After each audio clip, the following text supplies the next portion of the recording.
আসসালামু আলাইকুম। আমরা মহাকবি শেখ সাদির সমাধিস্থল সাদি টম্ব, যা ইরানের সিরাজনগরে অবস্থিত, সেখানে গিয়েছিলাম। এখানে সাদি তার জীবনের শেষ সময় বসবাস করতেন এবং তার মৃত্যুর পর এখানে তাকে সমাধিস্থ করা হয়েছিল। এটি সিরাজের একটি উল্লেখযোগ্য পর্যটন কেন্দ্র, কবি ও সাহিত্যপ্রেমীদের জন্য গুরুত্বপূর্ণ একটি স্থান।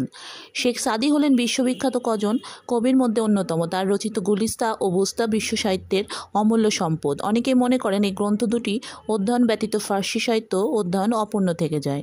তিনি পারস্যদেশীয় পণ্ডিতদের মধ্যে মাস্টার অফ স্পিচ, শিক্ষক বা দ্য মাস্টার ডাকনাম অর্জন করেন। পশ্চিমা ঐতিহ্যগুলি, যেমন দ্য গার্ডিয়ান অনুসারে, বুস্তা সর্বকালের সেরা 100টি বইয়ের একটি বিবেচিত হয়।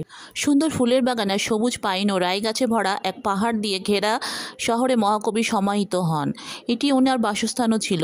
একটা ট্যাক্সিতে করে শেখ সাদির সমাধির সামনে এসে আমরা নামলাম। চারপাশে সবুজ চত্বর, ফুলের মাঝ দিয়ে শেখ সাদির মাজারে গম্বুজের নিচে আসতে হয়। বিভিন্ন রঙের পাথর দিয়ে ফার্সিতে ক্যালিগ্রাফির কাজ করা অপূর্ব সুন্দর করে তৈরি সাদির কমপ্লেক্স।